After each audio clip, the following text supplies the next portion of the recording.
listening to the questionnaire. Say that again. You're listening to the questionnaire. I've just started. Right here, for your ears, for your eyes. The questionnaire. Get your comic on. Poke it out, poke it out, poke it out, poke it out. SOS. Can anyone read me? Yeah. Because, ladies and gentlemen, this is the questionnaire. I am the unknown factor, aka that Wade Wilson of hip hop, and this is the quest. And on the quest, we mainly get into comics. We're gonna start doing D&D, and man, I hadn't seen a D&D character sheet in forever, right? Right. Hannibal's gonna be hosting that. Yeah, Hannibal Taboo. I'm eventually gonna get him over here as a co-host at some point, right? But that, ladies and gentlemen, it's not tonight. Tonight, our co-host again, is that man who can just take a picture and just make it prettier, right? In so many different ways. Vladimir Popov. How you doing, man? Hey, everybody. Not bad. Doing good. I want to know. Another week pulled through. Are you going to come play D&D at some point, Vlad? Oh, I played. Yeah. I'm more of a Magic the Gathering kind of guy, but D&D is cool as well. Mostly in video games. Well, we're going to, every about 2 months here, we're going to start running a game of D&D. The first game so far is I need 2 more players, right? But dude, I can't do a game of Magic on that would, I couldn't do that during the quest. I don't even know that it would honestly, frankly, be possible. Would it? Maybe. We'll see. I don't know. Well, I know at the current moment, Vlad, if you're down, we've only got 3 players. I'm looking for 2 more for the first game. I just need to get the time to get messages out to a bunch of people or bring someone on the show and ask them if they want to play with myself, Dave, who works up at Mage's Comics and Games, as well as Alan Henry, who does a number of things, man. He played the Cocaine Bear, he did some stuff for Colin, DC, and Marvel films and all this, and blah, blah, blah, blah. But we need 2 more players for that, right? And Vlad, if you ain't going to do it, right? I mean, Lord knows this man's dealt with so many people in the entire span of his career, from going into so many things that we're going to get into so many things about. And I have a very, very specific question. I'll probably save that for a little bit later in the quest. But without further ado, we got Mike Marts in the house. Oh my God, I've had too many end names and my brain froze there for a second, Mike. I'm not even kidding. That's okay. There's a lot of us out there. Well, and I'll tell you what, I've come to the realization right there at that moment. It's the moment where I'm doing that whole build-up intro and trying to get a real good thing, and I've tried to remember the name beforehand, but then I'm trying to get everything smooth in the intro, and right there at that moment, for some reason, I'm like, name, gone. I couldn't. It is, dude, because look, we had a whole conversation with me, Fabian, and Erica about pronouncing his last name properly, which I don't think I've ever done on one of the quests, right? And we had a whole conversation about it. I had it, and then I go through the whole intro and this and that, and it's Fabian and I fuddled it in a way I never had. So I'm glad I didn't say Mark, Matt, or Mike, because I was really thinking about it. I was like, I get that about once a week, where somebody emails me and says Mark, and look, pet peeve of mine. It's too many names that are just 4 letters, and I've got a couple that have either been on the show recently or are coming up here recently that are 4 letters and begin with M,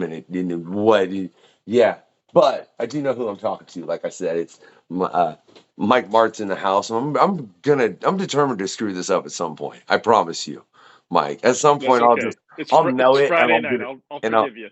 And I'll get it wrong. It'll be bloody terrible, right? But EVP, as well as editor-in-chief over there at Mad Cave. And I guess we're just going to get right into it, man, because I'm curious. You've worked for the big 2. Yeah. What led you to Mad Cave in the entirety of all of that? You know what I mean? And especially when you started, Mike, I mean, you've seen a lot. What are the interesting things you've seen in the span of that? Just a brief history of them. I'm curious of the change and the thing that took you from working at Marvel and DC to working for, I don't mean this as a slight, but just the smaller publishers. You know what I mean? Publishers that are not, that don't have that parent money behind them. You know, because let's be honest, at this point, Marvel and DC both just have that parent money behind them. Yeah, well, it's like, Mad Cave is my new home. And for many years, it was DC and Marvel. I spent about 13 years at Marvel and about 8 years at DC. And to me, those were the places where I learned everything. I absorbed so much, not only about making comic books, about editing, but also about how to run a company or how to manage different aspects of a publishing company. When you work long enough at those two big companies, you see a lot of things come and go. You see a lot of successes, you see a lot of failures, you see how to do things right, how to do things wrong. And for some of us, we absorb all that. And we think, how can we apply this to something else? And, after doing superheroes for 20 years, I felt kind of like, I had done as much as I was going to do for those two companies. And I really had the itch to kind of go out on my own, to try independent comics, and instead of like working for a company, try to build a company and everything. And so I broke away from Marvel in 2015, and I started Aftershock, which was a creator-owned publisher, and it did that as their editor-in-chief for 7 or 8 years or so. And then this Mad Cave opportunity opened itself up to me about 2 years ago. And to me, Mad Cave was one of these rising stars within the industry. It was, the little engine that could. It was a company that started off small with just a few people, with a few titles. And within the space of 10 years had kind of started to really make noise and to make an impact within the industry. And they had invited me to come and join in their madness. And it was just too enticing to me. It was the thing about Mad Cave, which really kind of put them on the map for me, was like 2 years ago they acquired Paper Cuts, which was a young middle grade publisher. And for me to take a step back and say, like, wow, this kind of newish independent publisher, comic book publisher, is acquiring a whole middle grade imprint, a whole middle grade company. To me, that was huge. And that said to me, they're making a statement. They're here to stay. They're serious players within the industry. And it's something that I want to be a part of. Were there any titles that you'd heard of on Mad Cave that enticed you as well? Like, were there any books that stood out?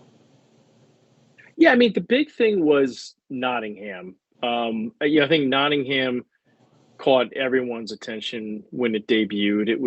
It became one of those hot comics that everyone wanted to get. And, at the time it came out, I was working at Aftershock, and I all of a sudden knew, David Hazan is a writer that I should be in business with. And we started talking to him because I had read Nottingham, which Mad Cave put out. And the same thing with the artist, Shane Connery Volk. Suddenly this artist was on my radar, and I was like, well, this is someone that we should try to work with. So Nottingham, I think, was definitely the big thing from Mad Cave that put them on the map with me, and I think also probably put them on the map with many other people as well. Is there a creator that you see out there working right now that you really want to bring into Mad Cave? Like, I mean, let me rephrase that a little. Somebody that's you see that's up on the rise or could be that you look at and go, and could you even get, I don't know if you even want to give names in that case publicly, to be real bloody well honest with you. I mean, if you're sitting there scouting somebody like that, do you really want to put it out there like that? I say do it. Mike, come on.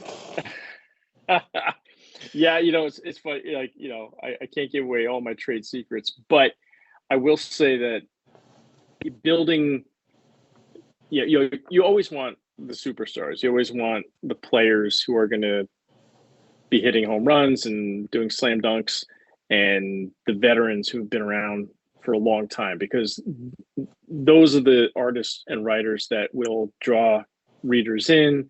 that will bring the fans in. It's the people they know and trust.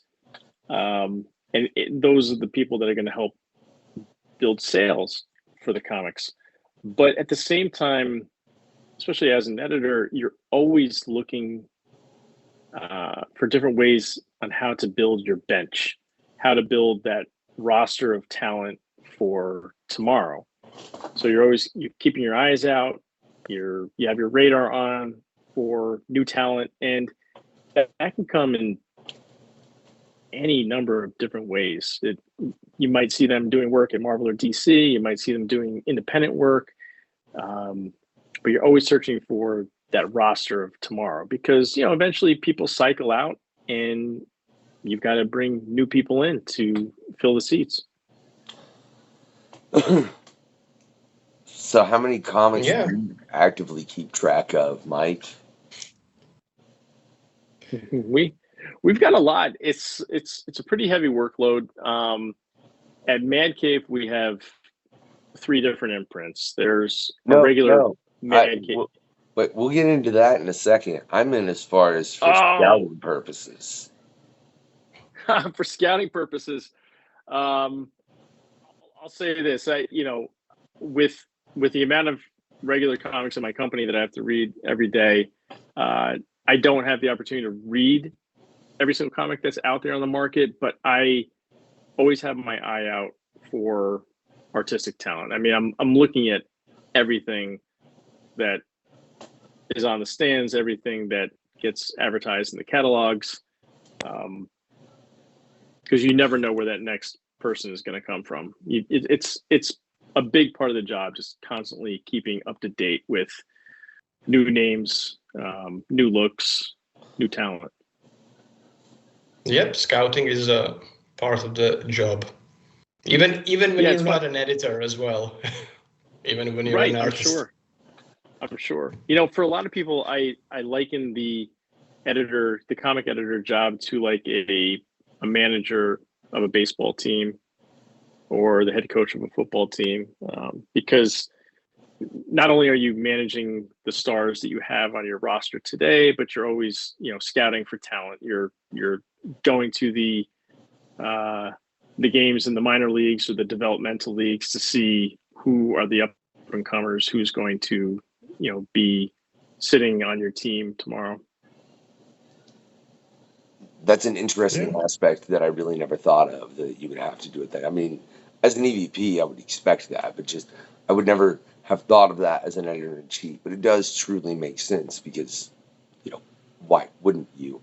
I mean, that's your position as far as in that. But yeah, man, I could only imagine. So how many comics do you have to read?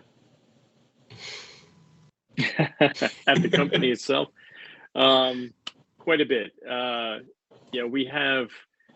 We usually launch anywhere from 2 to 3 new titles per month for Mad Cave, which is like that's our original imprint, and that's for teen readers and adult readers, and that's all genre-based stuff. It's sci-fi, it's horror, it's fantasy, it's crime. And it's a mix of creator-owned. It's also a mix of titles that we create in-house and then farm out to work for hired talent. But in any given month for that stuff, there's probably, 8 or 9 issues per month that we're working on. Then we have our YA imprint, our young adult imprint, which is called Maverick, and with that, we usually have one release per month. And then there's our whole middle grade imprint, which is called Paper Cuts. And that's devoted to readers between the ages of like 8 to 12, 8 to 13. And with that, we have probably 6 to 7 releases per month. So it's a good amount of product. When you look at everything at the end of the day, it's somewhere between 15 to 20 different releases per month, and I don't know what that is per year, but it's close to 200 or over 200. That's a nice amount of titles. Yeah, and then one of the things that I found really interesting as a creator about Mad Cave is how you guys have all those different schools of comic books now. You have American comics, you have European comics, you have Asian comics, manga, Gatchaman, Smurfs. I think that's really interesting diversity and a catalog of comic books that people can enjoy reading, especially because those are all ages. So how does that work? It's really intentional on our part, and it's a part of the overall company strategy. I think we've realized that in today's marketplace, where it is really difficult for new companies to survive and to thrive, having diverse offerings and a wide range of offerings is super important. Because what's popular today may not be popular 5 years from now. So we're intentionally offering new product to people that is available to different age ranges, available in different genres, available in different formats, and really just trying to create comics for everyone. So hopefully anyone who is interested in original comic content can find something at Mad Cave. And I think it's funny, man. There's something like when Fabian was on recently, and if y'all ain't checked that out, go check it out. It's him and Erica. I have to. Oh yeah, dude. No, him and I'm Erica. looking forward to it. Well, and they live apparently they live real close and have known each other forever, and look, and I said this on their interview, but their extras are up on the Patreon too. And look, it's $1 a month. If there was ever a reason to go get it, it's for I think it's 30 minutes of banter from before and after the quest with them two, and it's just, yeah, it's phenomenal. I don't even know what else to say, right? I'm sure that's fun. But to note something he said in comparison to what your company is doing, I'm curious. He noted that Marvel. Look, this is Fabian's opinion. I'm not saying this about Marvel. I want to point that out because I have had enough Marvel creators and editors and everything on that. And this is the opinion of another person that, as he said, just don't give a damn no more because he don't. And it's on record on the quest. So I'm trying to quote him as directly as possible, but I don't. Probably it's not exactly, but that Marvel had kind of shunned itself at a point to a certain generation, so they lost a generation, right, of readers, and that's making it difficult for people to be able to get back into the comics as far as at a younger age, just because of how they did it, to where at a certain point, and both companies I think are honestly afoul of this, based on when the Dark Knight hit, and then everything just kind of started going a little darker, and then as opposed to trying to bring in new readers, they focused on just more keeping the readers they had than anything else.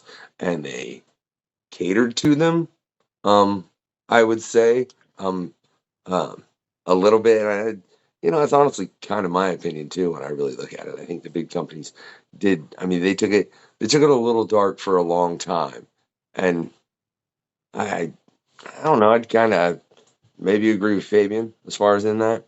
Do you think, and especially now, if you look with the way the comics are, especially Marvel, you can't, if you go and pick up a random Marvel book, like a Spider-Man, any one of these books, and you've never read a comic in your life, and you just pick up a book like a floppy off, if you understand it, that's impressive.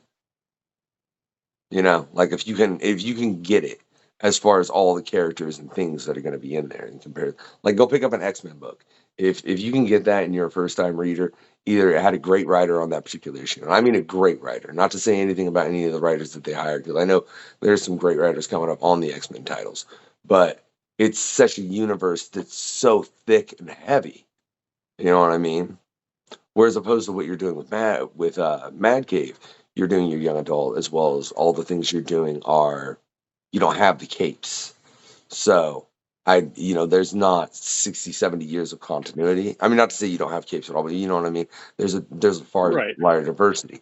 Do you think that will allow you to be able to hit on more different markets that other companies specifically superhero ones, seem to have a problem with.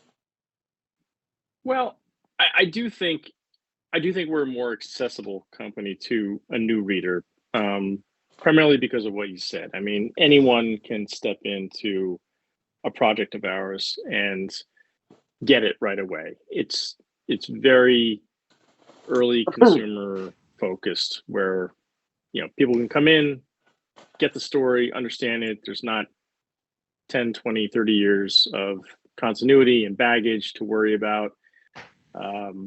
So it's a great entry point for people interested in comics or graphic novels. But I mean, to jump back to what you're saying about Marvel or DC, I mean, I don't know. I mean, I kind of disagree with what Fabe was saying. I mean, for me, when I came into reading comics, it was probably 1982 or so, and my first comic was the X-Men, and I didn't know what the hell was going on. There were so many characters, so many different situations, but that's why I loved it.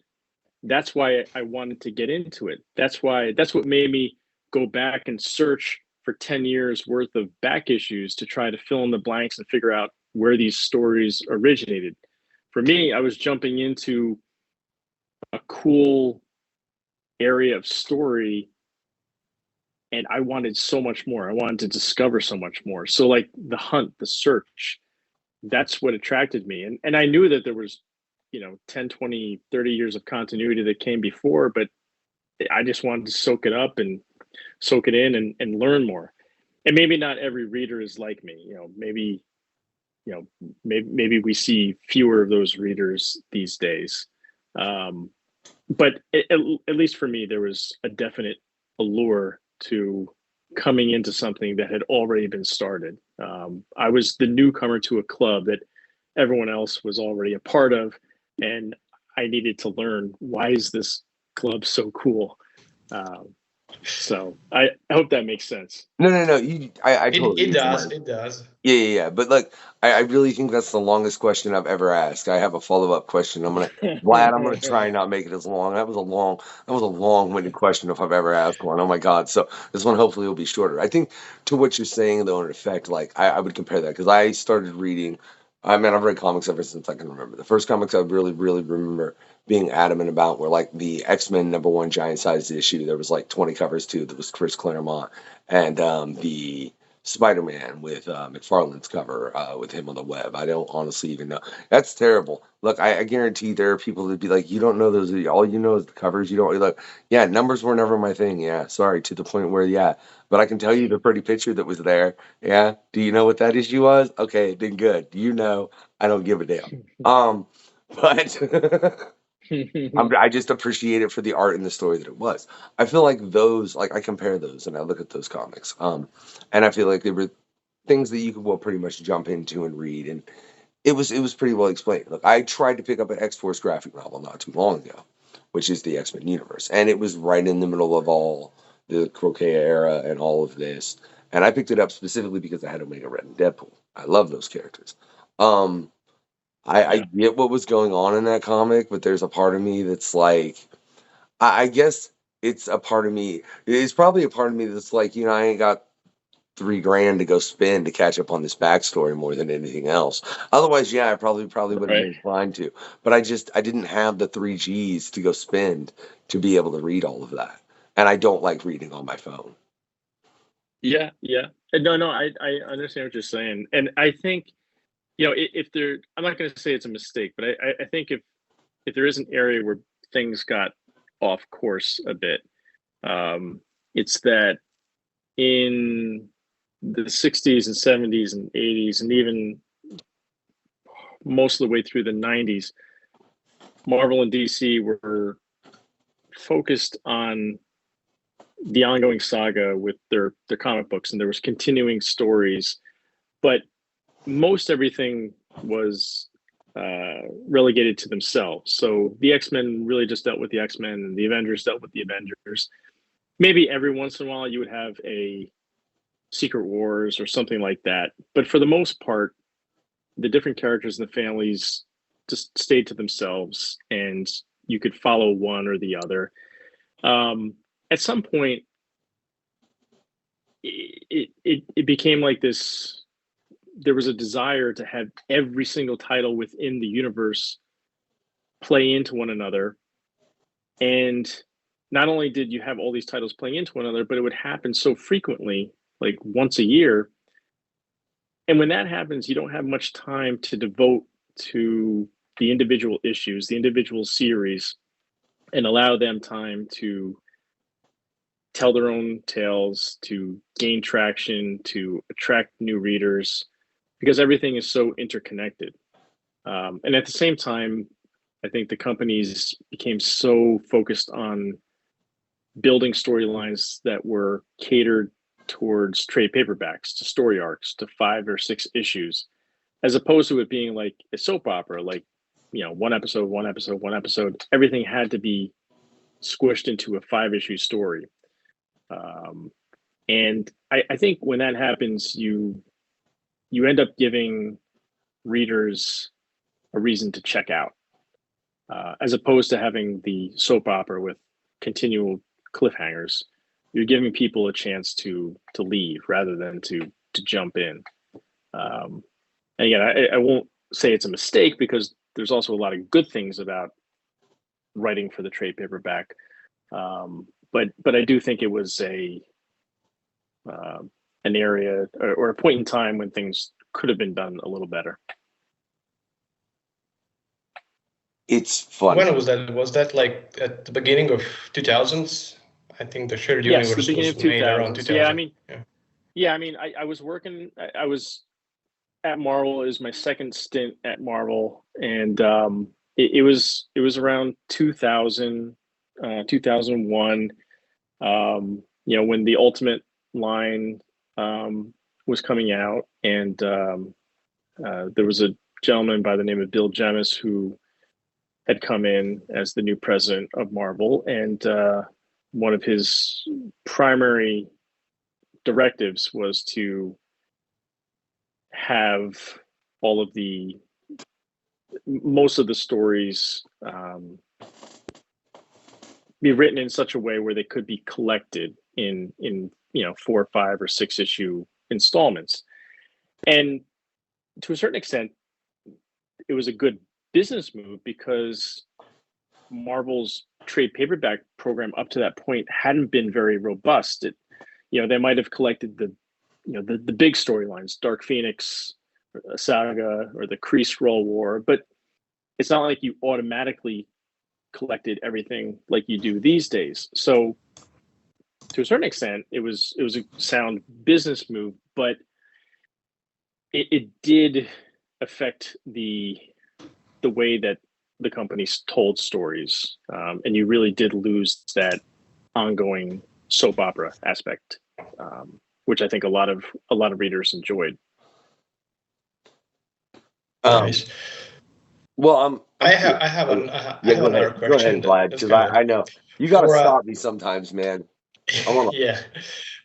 For a brief moment in the 90s, you jumped out of Marvel and went into Acclaim Entertainment, into the gaming.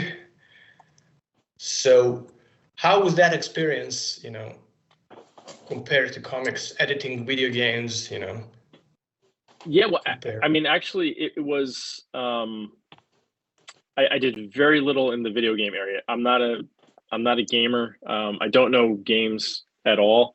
But I had left Marvel Comics in maybe the spring of 1996, and it was like a very dark period at the time. I was like, 24 years old, and Marvel had just gone through 2 series of layoffs. The bankruptcy was on the horizon. People that I knew, friends of mine, other editors, had been fired. My boss, who was a longtime Marvel employee, he got let go. So I was really feeling, I don't know, it was a very tumultuous time.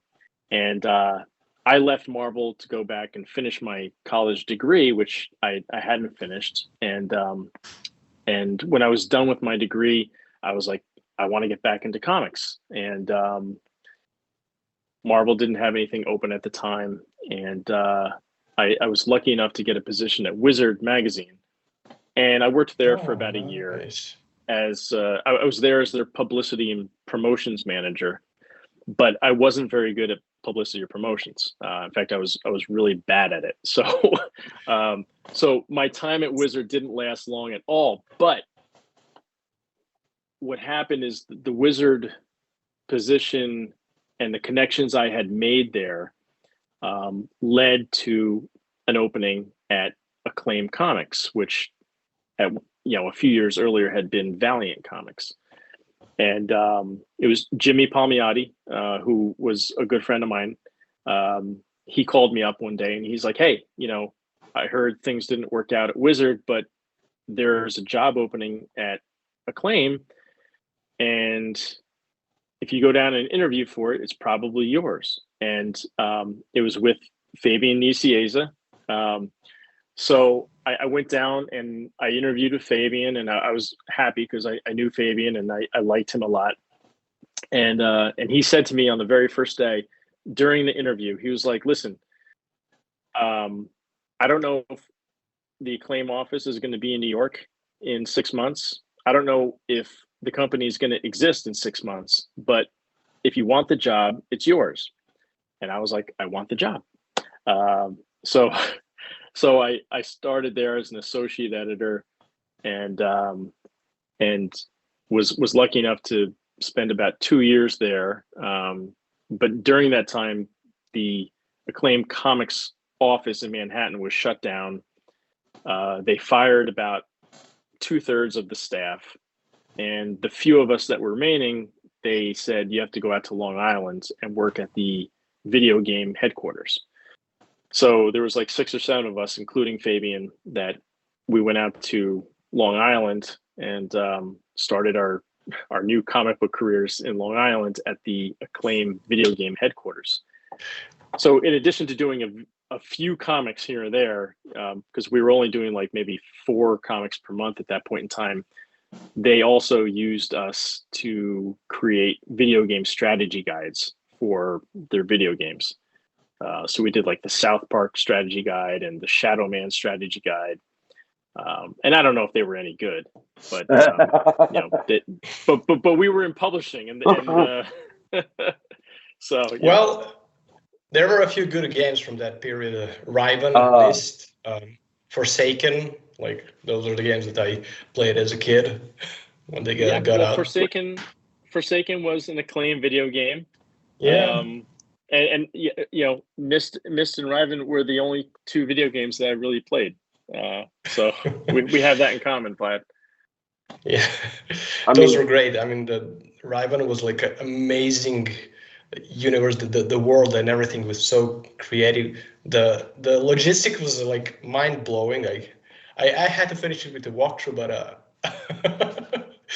but the visuals at that time, like that was like revolutionary because I do come from like a little bit of IT and like the whole second generation of like Sega and all of 90s games. So I combined comics and video games there. So that was like.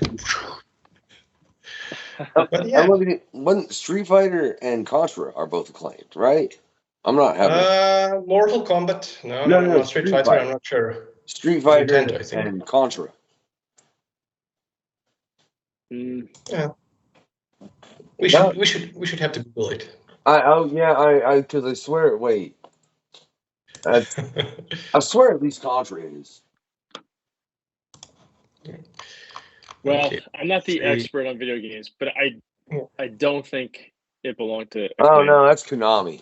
My bad. There you go. I'm trying to think.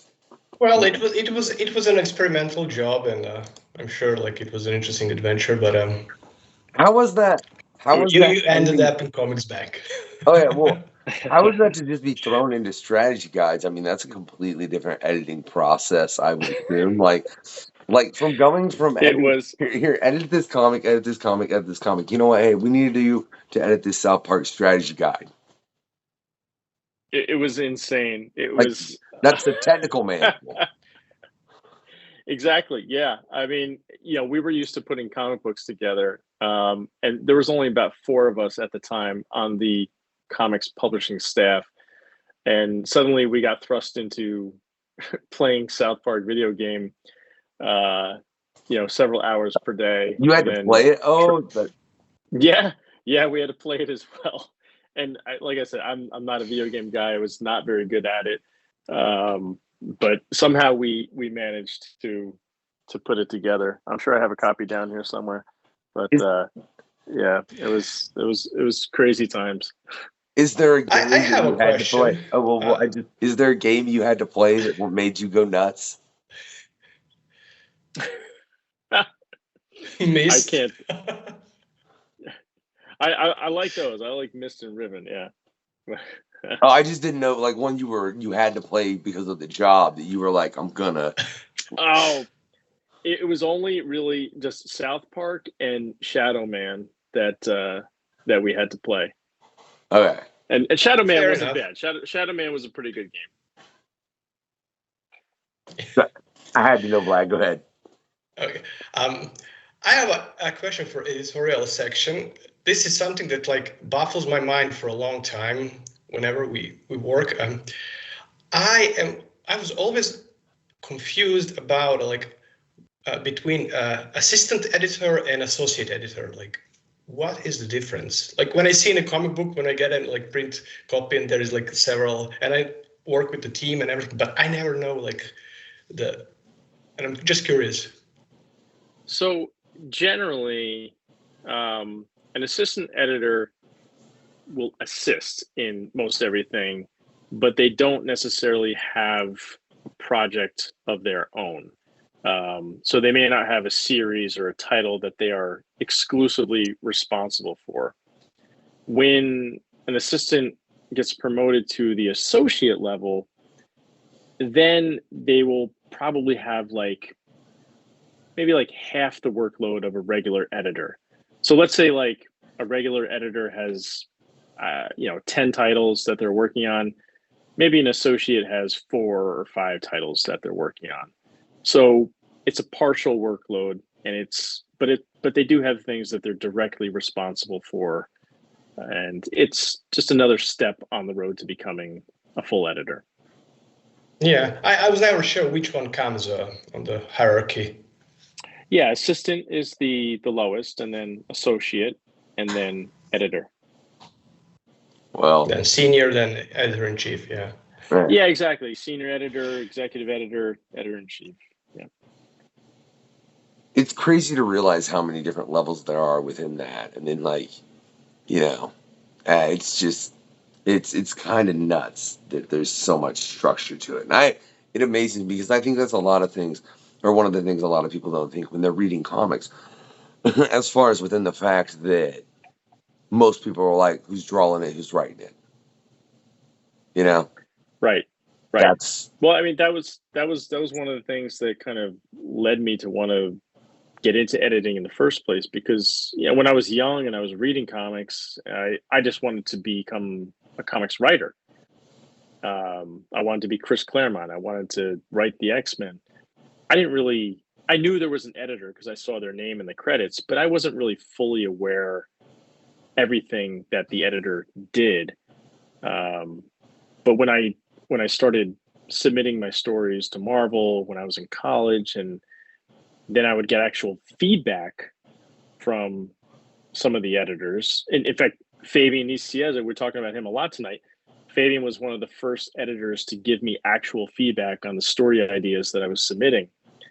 And that kind of opened my eyes to the fact that, oh God, there are actual people there at Marvel who are making decisions, who are reading the stories, who are evaluating the stories, who are choosing the talent, and it's all behind the scenes, and you don't really even know what's going on, but it's taking place. And in my mind, I was like, well, to me, that's the most important job there is.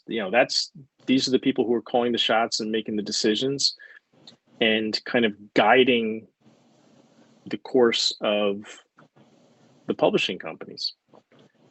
that's, when I learned that, I kind of made this switch in my mind. I was like, instead of becoming the writer, I want to be the person behind the scenes calling the shots. So Vlad, you hear this, man? He didn't want it. He didn't want to be. He wanted to be the guy that could look over everybody and go do that, make this story work. Because I'm just kidding. I'm just kidding, Mike. I totally get what you're saying, though, man. I just had to. Right. Look, I had to spin it. I can't help myself. But no, I get that as far as, because you're right. If you look at it, like without all of those positions and everything like that happening, there are so many storylines that have been adapted into movie from both Marvel and DC that probably would have never, ever worked. I mean, you were talking about how they've essentially made it within, like, and I mean, it's true, like blood hunts going on right now, and I mean, I don't know how many blood hunt tie-ins there are. I'm pretty much sure it's like everything, like every book is going into blood hunt. There's something in it, and that's I want to ask you something as far as in this, in comparison to Mad Cave and what they do at Marvel now. And I'm gonna bring up Fabian again because it was something he said. Like back in the day, they were handled looser when there were those tie-ins. And I specifically brought up Age of Apocalypse, and he said it was put together in a manner of a way that it was easier to enjoy the titles that were within it without having to actually read the main title. You know what I mean? But then it became to where it was so tied in that you could read just the main story. Like you can read just Civil War, the graphic novel, and I think you can honestly enjoy it. I think if you enjoy the MCU as a whole right now and still really are like digging it, I think you could go probably grab the Civil War graphic novel and enjoy the crap out of it for what it was and be like, oh, that was even kind of cooler. I can't believe they just smoked people like that, because they smoked people in that comic, y'all. Like ruthless, But there's so much, and every book going on at the time, if you weren't reading Civil War, if you were reading other books, and then you're right, they became so convoluted. Do you think that's something that makes it simpler as far as your writing process? Because with Mad Cave, I mean, I don't expect all 80 of your books to tie in 1 month, do they? No, we don't really do any type of tie-ins or anything like that. Would you want to do it? All of our, I mean, possibly. I mean, the main goal of almost everything we do is that they stand on their own. They're self-contained. Any one person can come in and enjoy something, and then get out and try something else. You don't have to buy one thing in order to buy another, or feel obligated to buy something else. I think at some point down the road, if some of the titles became interconnected in some way, and that's something that we could certainly lead towards. It would be fun to do something where titles crossed over with one another, but I don't ever see us as a company needing to do something like our entire line having a storyline where everything has to cross over. Because when you get to that point, I feel like you're really being unfair to the consumers and to the retailers. You're almost forcing them to buy your entire line, or feel left out. And to me, that's not really fair. Can you imagine if your favorite TV shows did that? Where you watch one program and then suddenly you have to watch 15 other shows at the same time to get the whole story. Wait. Hey, Mike, do you not know what they did with The Walking Dead? Well, and are currently doing with Game of Thrones? Right. And so even there with Game of Thrones, it's even just one spin-off, and yet people feel a little bit of fatigue over it. I mean, some people find it cool. It feels the same, yeah. Just like different name. But no. But wait, they're doing like 2 more spin-offs out of Game of Thrones that are in the works. Right. There's more stuff coming, and that kind of illustrates the point where, I mean, those are shows, and those are just like a few spin-offs. But in something like a major crossover at one of the big two, it's more than just 2 or 3 books. It's like the entire line, and that can be exhausting. And I feel personally, it's too much pressure on the retailer, too much pressure on the reader. It is, yeah. It does feel like that. A little bit anxious. I think there's. So go ahead, Vlad. I wanted to ask, from your experience now, because you have like 30-something years of experience,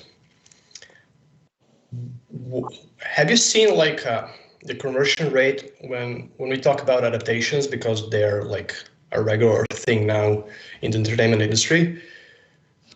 Did you see like people who watch movies through adaptations migrate into readings, becoming readers, or did that, helped develop the scene, the market, the readership? Do you mean like people who watch the movies? Do I see them come into the comic book? Not enough. I mean, I think what we see, instead of people coming from the movies directly into the comic book realm, what we see is people seeing the movies and coming into the pop culture area. So like my brother is a perfect example. He wasn't into pop culture stuff growing up, but he started getting into the Marvel movies, and now suddenly he's hip to everything else. Is he picking up Marvel and DC comics and reading them every week? He's not. No. I wish he was. So I don't think we see enough of that. We don't see enough crossover from people going to see the big movies and then coming and picking up our comic books.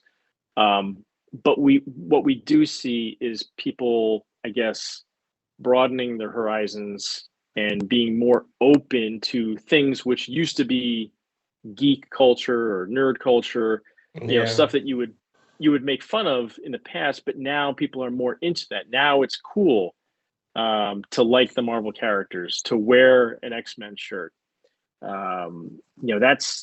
It's cool now, where even 20 years ago, you were the nerd for wearing that shirt.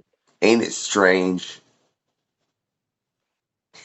I mean, just for real, ain't it strange? And just to point out, wouldn't you prefer your brother buy like Mad Cave comics as opposed to Marvel and DC? Yeah. Well, yeah, of course, and chances are he will, because he's got a young son who's 6 years old. So in 2 years, he's going to be able to pick up some of the comics that we publish for our young readers, whether it's Smurfs or Loud House or anything else that we offer to young kids. He's going to be able to pick that up.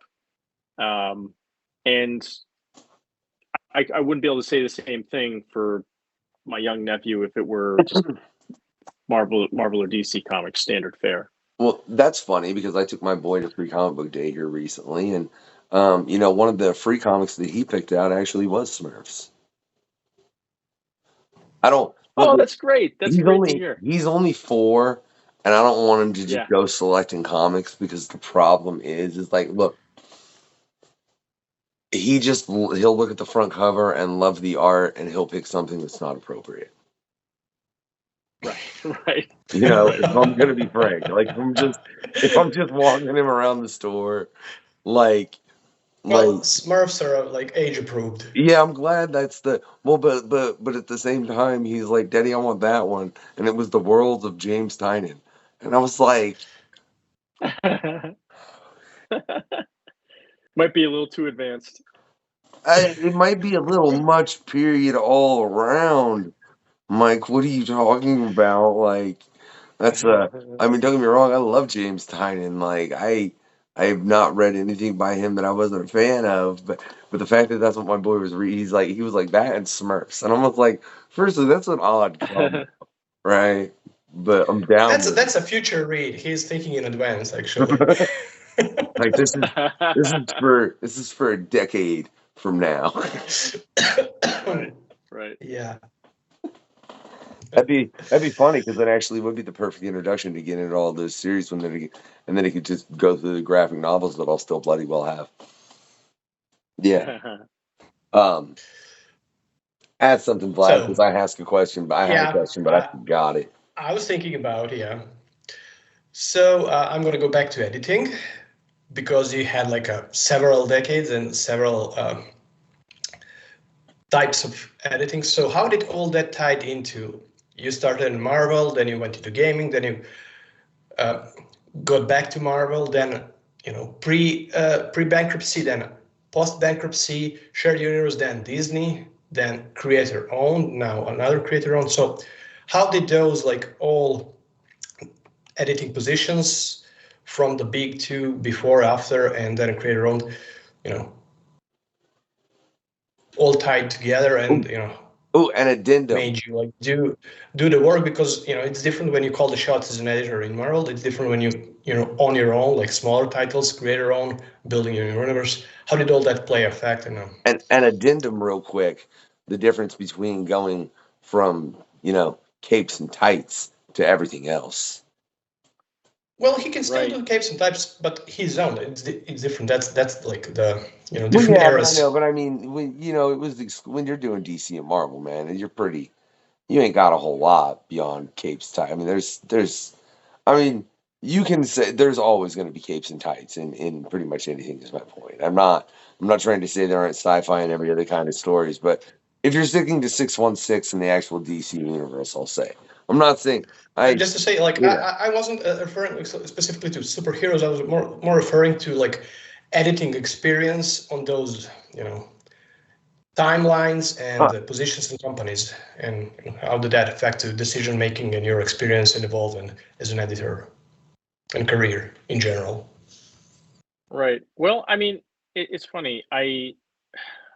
In all the years I've been doing it, I really don't feel like I approach the job any differently. When I get to work each day, I still kind of go about my day the same way, making comics. Things have changed. Sure. I haven't done capes and tights for a long time.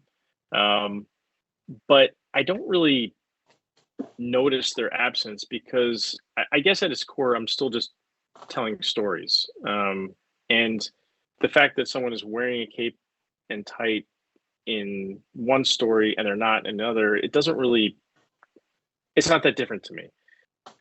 You're still telling stories where the characters are fantastical and out of this world and crazy things are happening. So the elements like that are still the same. What they're wearing, it doesn't really matter to me. So I still feel like I'm doing the same type of work. I'm glad that the beginning of my career was at the big two companies because that allowed me to learn the foundations and really learn classic comic book publishing from companies that had existed since the 30s. Because when you get to those companies, there is a history, there is a way of doing things, there is a structure to things, and there was a lot of education that happened at both companies. I don't know if all that happens anymore at those companies. I can't really speak to that, but at least when I started there, you learned a lot, and it was an education. And if I didn't have that foundational education at the big two companies, I don't know if I would have been able to go to other places and apply that knowledge and kind of help grow those companies into bigger things. But I'm happy I was able to start at those companies, the bigger two.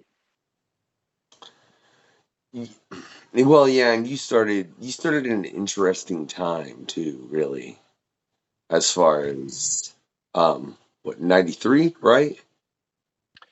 Yeah, 93 is okay. That's when I started at Marvel. Yeah. Yeah, that's what I thought. So so that was after all the big artists left for Image, but the industry was still huge. There was all the specialty covers. Both Marvel and DC were putting out like close to 100 titles per month. And them foils, baby. Them foils. Well, Yeah, was there direct market then, or how was the distribution going in the 90s? Yeah. I mean, there was the direct market was definitely in full force. At that point in time, you had several different distributors. You had Diamond, of course, but there was also Capital. That was a very big competitor to Diamond. And then there was a few other medium-sized distributors like Heroes World, which eventually Marvel bought. So it was definitely an interesting time. But even at that point in time, when you were in this big boom, you could sense that the bottom was about to drop out and that the industry was about to take a fall and that the Marvel bankruptcy was on the horizon. You could feel it happening. You could feel it coming. Why?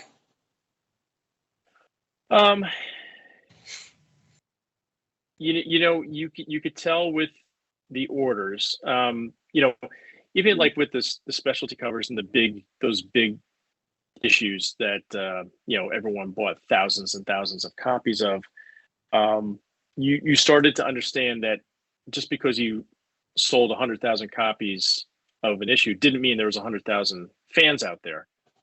There was maybe 40,000 fans out there, and the rest of them were all speculators or people buying double the amount of issues. And so things were inflated, and you started to learn that, and then people got tired of buying multiple issues or multiple copies of one issue, and sales started to fall. And believe it or not, like at this point in time, I remember the head guy in marketing came into our editorial office and he said to us that War Machine, which we were publishing at the time, and it was in my office, he said War Machine fell to 80,000 copies per month. So I think we're going to have to cancel it. And you think about that in comparison to today. If something were selling 80,000 copies, that's great, right? But that's the best seller. Right. At that point in time, in 1994 or 1995, whatever it was, it fell to 80,000 and it was in danger of being canceled. So, it was just it was a different era. Almost like a folklore tales from comic books world. Yeah.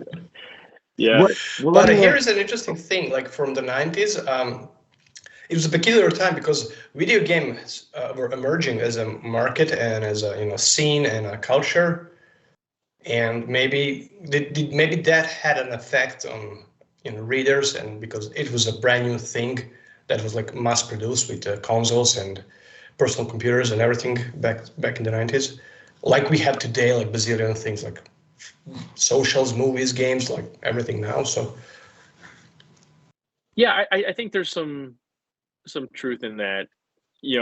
At that point in time, you're right. And video games catapulted into a new stage where technology was taken over and games were much more attractive than they were in the years previously.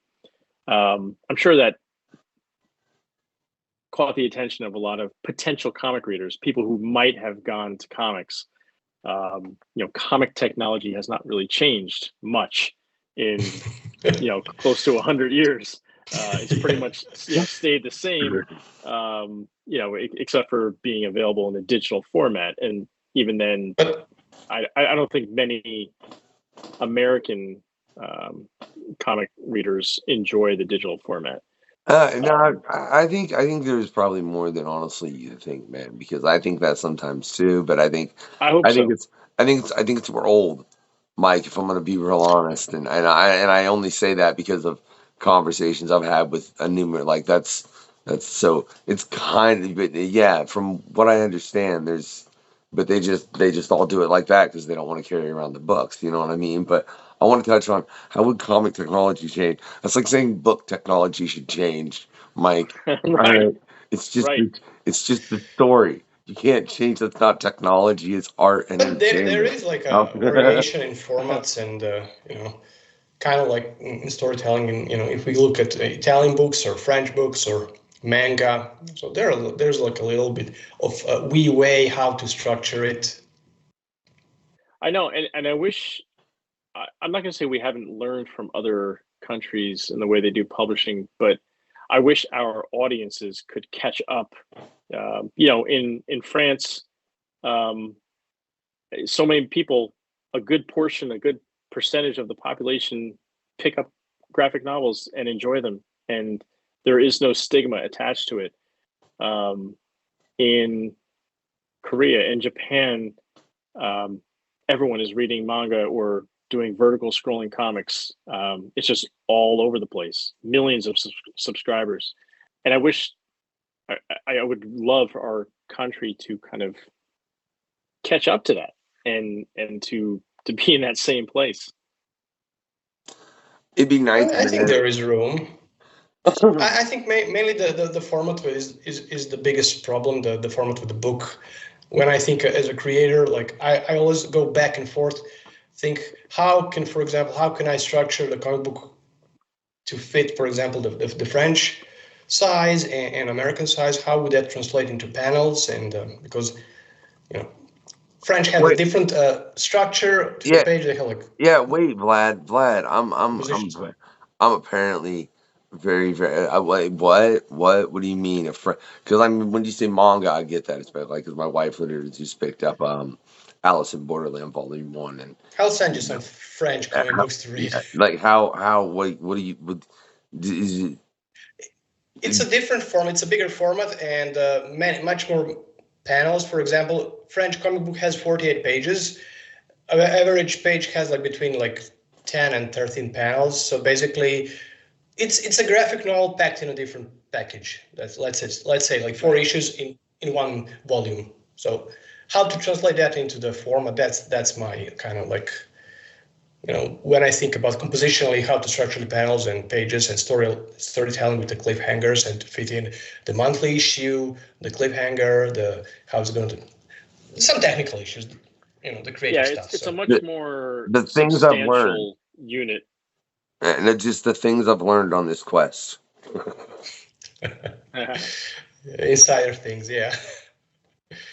Go ahead. Well, those are things that I as a creator think, because I grew up on all of those. And then there's like the fourth format. I don't know how much you researched the Italian. There's like Alan Ford, the smallest one that has like 2 panels per page, 240 pages, 120 pages. Like that's like a completely separate universe format. So there's a lot of things that like can be interesting to come up to spread the readership.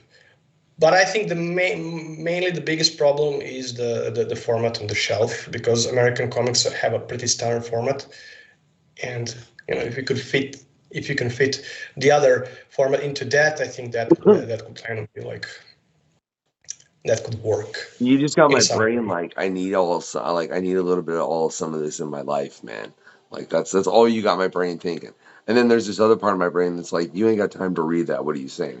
And then it's like, shut up, you'll figure it out. And that's all I know. So I'm curious, Mike, do you think in all that, though, I mean, because there are so many things that affected it, obviously, as far as the comic book market, you got games coming out. But do you think the fact that, there's not many distributors now, like in comparison to the past, do you think that like, what effect do you think that's had from your perspective? Because you've seen that all happen. Yeah, it's everything that's happened with distributors in the direct market has had an effect on, I think, the health and the growth of the industry. The distributors that are there now, whether it's Diamond or Lunar, I mean, they're trying hard and they're doing the best they can. But I think the system itself is so limited and so insular that it's tough to break out of that and tough to reach as wide an audience as you really need to in order to survive. Like for instance, at Mad Cave, the stuff that we do for the young adult audience or the stuff that we do for the middle grade audience is distributed through Simon and Schuster. So it's like a regular book distributor, and its reach is extremely wide. Barnes and Noble, Amazon, Books A Million, Indigo, so major book chains. And for those type of releases, it's healthy. We see just a very wide range of opportunities available to us, and you don't see that same type of thing in the comic book direct market, unfortunately. I wish we did. So there's still a lot of growth we need to do in that area to succeed and to go to the next level. That's a whole economic situation that we're not going to get into. That you, frankly, go 20 levels. I have a question. When it goes to the chains and the distribution and everything. For example, last year when I was with my sister in Florida and everything, and we went to all the chains and everything. So I went to Costco, went to Walmart, and all of those. I haven't seen much comic books of any publisher there. So I was like wondering why. I mean, those are like some of the biggest chain stores across the states, and they host books, they host everything. Why are they not hosting that much comics, for example? Even trades or graphic novels, or don't have to be single issues. Yeah, I was sad to see because I went into Books A Million recently, and their graphic novel I'm just collection. Curious for that. It kind of hurt me. Yeah, I agree with you, Vlad, and I wish I had an answer. I've wondered the same thing from time to time. That's just like a curious as a tourist, like. The main Barnes and Nobles have it, yeah. The main things I've ever seen, because I don't know about you, Mike, but I recently got a Deadpool manga at Walmart because it was there, because sometimes you see, but it's not, you never see a selection. And I tell you, if they ever start, I remember when all those places had spinner racks, and that was a thing in like so many, like I think even Walmart used to have a spinner rack in my hometown, if memory serves me proper. But I don't, I think there's so many reasons that you'll never see that again economically for those, because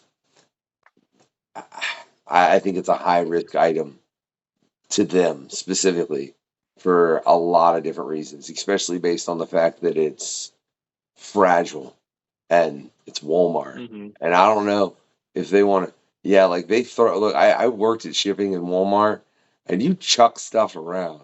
I don't know. I don't know the comics. I don't know. I was just curious.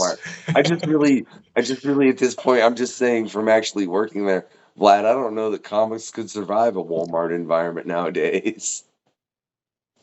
I don't know. But as someone who grew up in Europe, where we had a completely different system of distribution, we had like bookstores and newsstands. We don't have a specific kind of comic book shops. I really enjoyed those whenever I go to the States, whenever I visit. I really like to spend time there and talk to people, just browse. Like that's like a whole world. Like it's really cool thing. Like, and I think that's a nice addition to the whole distribution system. Like a small, place, a hub where you can go and connect. I think that still is a healthy thing and exists, and will exist in the future. And like, check out him and Alana. We totally had a conversation about that, Mike. And I'm just curious because it's the American market that obviously has lost that. What do you think could be done to perhaps do something to bring that level back of like, newsstand type situation where you did see more comics? Because obviously it being heavily in pop culture as much as it is, hasn't worked yet. Now, mind you, and I don't think people understand, it's just getting heavier and heavier into pop culture. They just released Dead Boys from Neil Gaiman, and they just keep grabbing things, but now they can't grab Marvel and DC, so everybody's grabbing everything else. So maybe maybe eventually people will be like, wait, everything I'm watching is based on comic books. Maybe I should read comic Right. books. Right. I But I mean, there's probably a bunch of different. I'm sure everyone has a different idea on how to improve that or how to make it work. But I want it yours. might, yeah.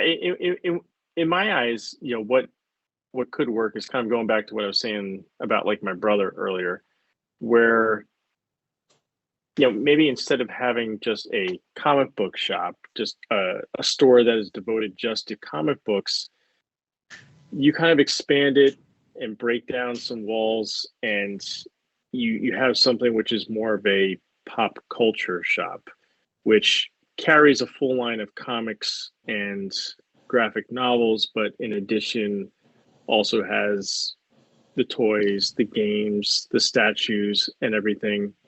Now, a lot of comic shops are already doing that, but you will find that a lot of the time, some of the more successful shops are the ones who carry things beyond just comic books. Stores that carry merchandise, ones that go above and beyond. So I think doing that, having stores that aren't just so narrow in their focus and can kind of become wider and broader in what they're offering, and also making the store itself more of a experience. And I'm not really sure what that means, but if going to the store was more of a experience, more of a culture thing, something that will give you memories or opening your eyes to other areas, that could possibly help out this problem that we're talking about right now. Look, I would recommend Mage's Comics and Games in Indy. I'll be real honest. Like, I think they do a phenomenal job. And look, if you're a comic book store and you don't carry pops, I don't know what's wrong with you. Like, not that I guess I should say if you didn't carry pops and it was like 5 years ago, right? Because actually they're really kind of dying out now, and you need to go a different route. I think they're starting to go the way of Beanie Babies, except they'll always exist just like Beanie Babies. You know what I mean? Right. Right. Yeah. I say that with a bunch of pops in the background, by the way. Just point that all out. Yeah. I just realized we haven't asked much questions from the questionnaire. No, hey, actually, yeah. You did? I did. Can I say, like, did you see his answers, Vlad, for his 3 favorite I films? did. And then his least did. favorite film. Okay, let me see your least favorite film. Like the one he can't stand, I mean. Least favorite. Let me see. I know, right? But no, it's his film you can't stand. Sorry, bro. Yeah. Okay. Right below it. Like, yeah, Jurassic Park. Like, really? Oh, like, is it all of them, or is it just the first one, or is it like the whole series, or like I need to know? I've only seen the first one. I wouldn't watch any of the others just based on how much I can't stand the first one. And listen, I love Steven Spielberg. I like Michael Crichton, but to me, that's just not even a movie.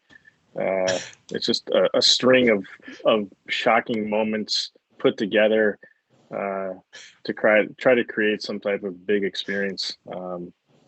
Yeah. Did you read the book? I thought the comic book was okay. It was fairly good. I did not read the book. No. I read other Michael Crichton books, but not that one. Not a comic book. They did an adaptation of a movie. Wait, there's a comic Jurassic Park? Yeah, I have a copy. Doesn't surprise me. Oh, really? We printed that here. Yeah, that was one of the comics from the movie adaptations. Huh, no, I don't, because I know it was a book previously, but I didn't know it was ever a comic in any form. That's it. I just really, man. So glad he does not like Jurassic Park. Man, I just thought that, like, all right then. Yeah. Why Empire Strikes Back of all 3? It's the perfect movie. It's the perfect movie. It's got everything you can need out of a movie. Yeah, I just wait. I want to see if you catch this reference, Mike. I just watched Clerks. Which part? Kevin Smith. I just watched Clerks. It's the perfect Which movie. part? The where which is the better movie, Return or Jedi? Return, man. I'm gonna go with the New Hope, with the original. Or Empire. No, Empire. Which is better, Empire or Jedi? And it's Empire, man. It ends on such a down. Oh yeah. And Luke gets his hand cut off, finds out Vader's father. Like that's literally the line from Dante. It's a perfect movie because it ends on such a down note.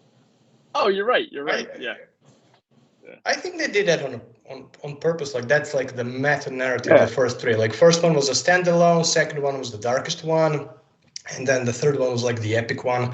I think they did the same thing with Indiana Jones as well. Like the second part was also like the darker one when they go to the temple. Explain the fourth. But then again, Lucas and Spielberg were buddies, and they toyed with all of that, so it makes sense. But yeah, I understand, why Empire. Yeah, nothing better. Nothing. Wait, you say there's nothing better than Empire? Period. I mean, in terms of like cinematography and like a pure film, Schindler's List is to me like just it doesn't get any better than that. But in terms of experience and story and melodrama, Empire Strikes Back is as good as it gets. You mentioned Avengers Endgame as a movie experience. I'm just one of those guys. Oh yeah. I'm not Good. I'm not real big Star Wars or Star Trek. I never have been. I'm like, hey, they're both good. And I don't know, like I never thought as highly as I've seen, and I get why, but I don't know. They just never caught my. Maybe it's because I'm really worried we're gonna lead to Star Wars, and I don't think, and I just want Star Trek, and I'm like I can't read either of these. Though I do, yeah. I was a huge Star Wars fan growing up. I mean, still am. And Star Trek, I've become much more Star Trek person like in the last 10 years or so. And I love that as well. Maybe not as much as Star Wars, but I do love it a lot. You've gotten it. Both universes are amazing, just completely different, but amazing. But they're not really comparable. I mean, like if you look at it, like Star Wars is basically like a sci-fi fantasy. It's a mishmash of a genre, like completely its own type of genre, while Star Trek is more like I think like hard sci-fi. It's not science fiction, but technological, kind of like, Isaac Asimov type of, science fiction. But it has some great universe rules and stories and everything. Yeah. Especially the latest series, Discovery, was amazing. See, I can't lie. Discovery is a lot of fun, and Strange New Worlds is also really great. Yeah, and Picard was not bad as well. A bit slow, but then again, he's old, so it kind of follows his narrative. Wait, they made a Kirk show? No, Picard. No, Picard. I thought you said Kirk. I don't know why I heard that wrong. Picard. Yeah, okay. The best Enterprise ship ever. Like, let's not start that debate. Or do you both just agree on that? Sometimes that's a debate. I know. Like, you mentioned that Saga is your latest favorite comic book now. So I mean, for something that's current and that's always there and it's ongoing, it's a comic which it just feels like home every time you get a new issue and crack it open. You can depend on it always being top quality. There's other things I've read recently which have been great, but might not just be as current. Like I've been doing deep dives on the Marvel app. That's my way of kind of going to bed at night. And most of the time, I'm just rereading things that I read when I was younger. I went through Frank Miller's run on Daredevil a few weeks ago, and went through the Kree Skrull War last week, and this week I'm going through Don McGregor's Black Panther run. So I just kind of jump around and whatever feels right at the time. That's so. Yeah. So besides Saga, is there anything else you're really reading currently? Like, do you ever look at some of the current do you pick up many miniseries that are standalone that just stick out to you? I'll follow stuff by certain creators, but as far as like main series, like most of my day is filled with like reading stuff for our own company, and all the things that we're currently working on. So when it comes time at the end of the day to kind of kick back and relax and enjoy stuff, going back to more of the classics, if that makes sense. Did it ever make you? It does. Did it ever think about the fact that your job will make it to where when you're done and get home, you might just, like, the first thing you probably think is, I don't want to read a comic right now. Well, it does happen, unfortunately. I got into this industry because I love reading comic books. But I do it all day long, whether I'm, reading lettering of comics that are going out to the printer, or I'm reading pitches from projects we might acquire, or scripts that we just got in for things that are in production. I'm reading all day long. And yeah, at the end of the day, I have this desire to like open a book or to open up some new comics, but I think sometimes I just have to give my brain a rest. So I'll find myself turning to sports or turning to TV shows, and I'll get my fill that way at the end of the day. That's totally like is right completely. It's a little ironic as well. Sorry. Like, that's awesome. What? I said it's a little ironic is all, but I'm kind of jealous you get paid to read comics, so that's pretty awesome. But but it's just funny that it would have that effect in that regard. It's like, I don't want to do that now. I'm gonna go. Right. But, it's even not so much that you don't want to, but it's just, I think you need to. You gotta give yourself a break. You gotta give those muscles a chance to rest a little bit so that they can come back energized. Yeah, you cannot just constantly edit or read. Or Jesus, man, I've been doing too much editing, maybe a little bit, because I had a Freudian slip there. If anyone didn't notice. Ask the question, Vlad. I didn't mean that to come out like that. Yeah, I did. Right. I just Freudian slipped, like doing too much edited. Well, I guess even then, man, my head hurts. Who would compose the soundtrack to your life? You said Trent Reznor. Yeah.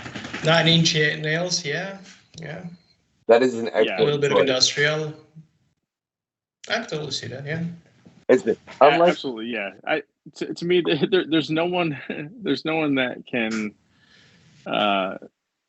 put together a piece with so much emotion, that such a wide range of emotion. It's just, when he writes music, he's telling stories. Oh, that is a great choice. He has a peculiar way. But no, I just got to say, you're gonna die going to Metropolis. Everybody, I'd say that question was a little tough to answer. Why Metropolis?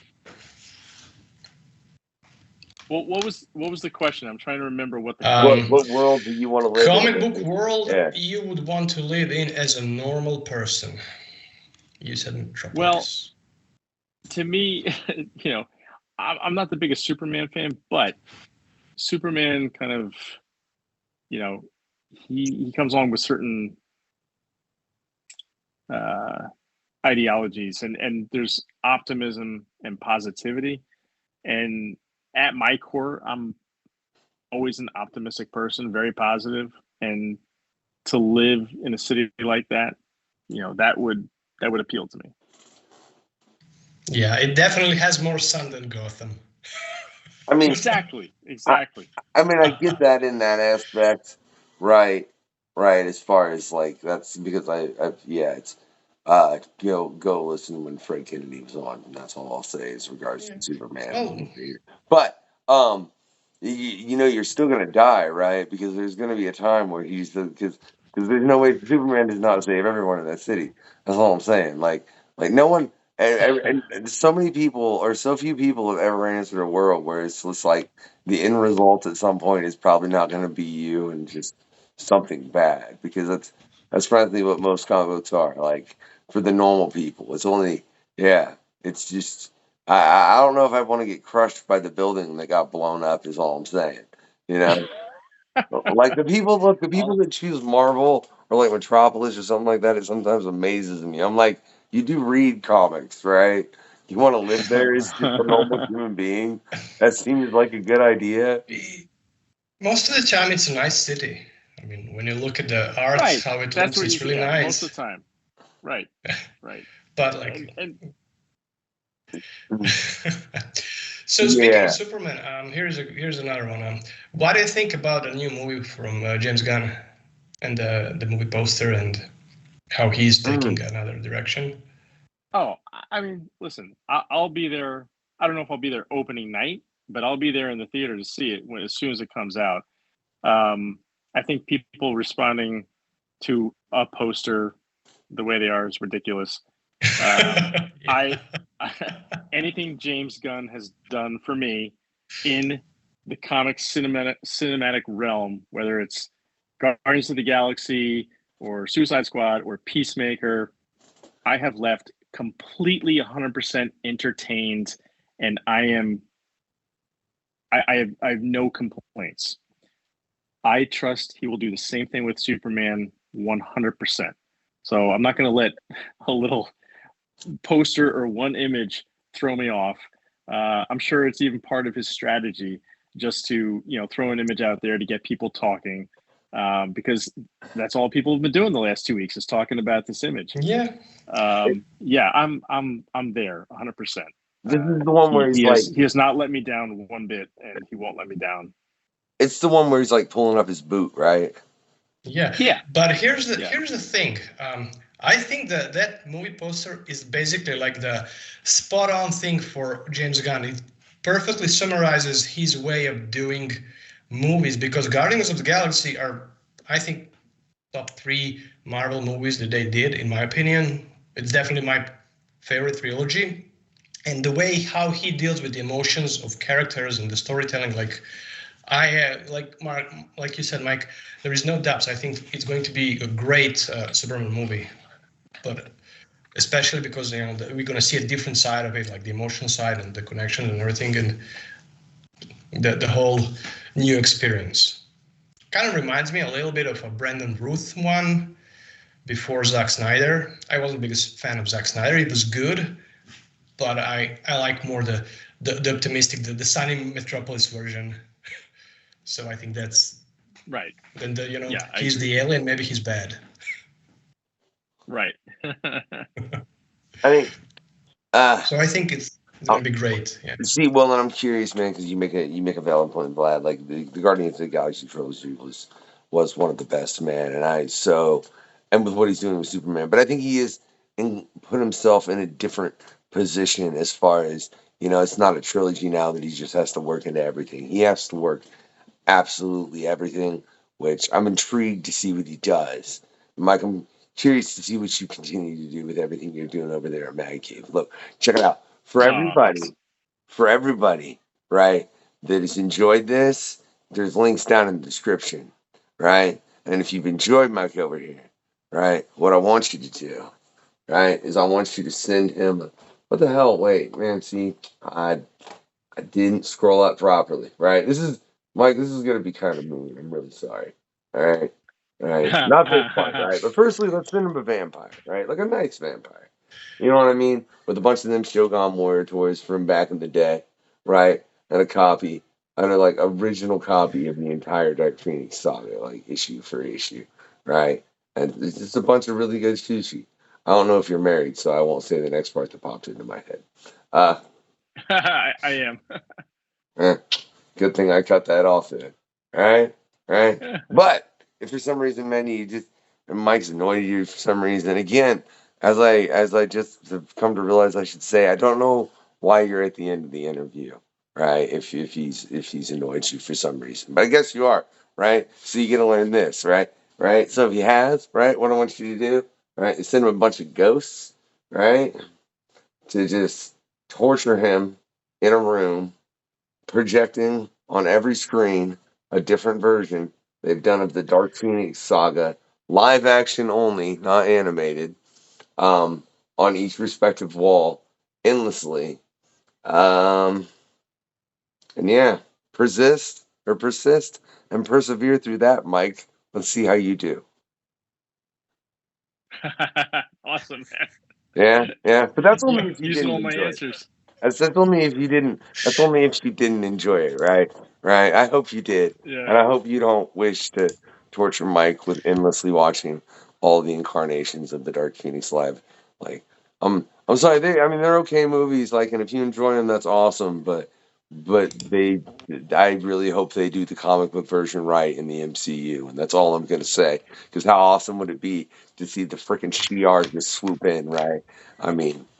Yeah, let's be real honest. Right, but like I said, do me a favor, click all the links in the description, man. You can check out all Mike's work. You can get to Mad Cave. You can find out everything that they're doing, everything they're dropping. There's a bunch of it, right? Besides that, I just want you all to do 3 things. 1, give it that thumbs up if I can hold it at the right angle, right? 2, always get your comic on. 3, have a good night, y'all. This has been the questionnaire. Where's the link? Thanks for checking out the questionnaire. In the link below, yes? I will drop it like it's hot. That's another party. It's cool, man. I love it. The questionnaire. That is all.